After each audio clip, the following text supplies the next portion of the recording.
Guys, good morning Sa mga gustong lumit ang tummy o mabawasan ng kaunti ang inyong belly fats, ito lang po ang kailangan natin. Delight or Yakult, pwede na yan. Tapos lemon o kaya kalamansi, lalagay lang natin sa baso.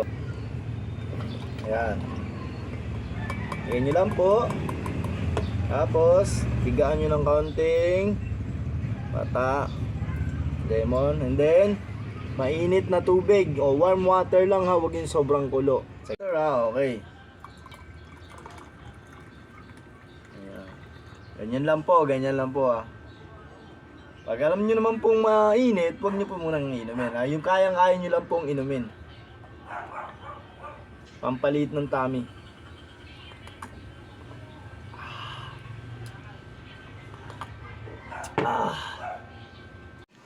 Delight, tapos lemon, tapos warm water, pampaliit ng tummy.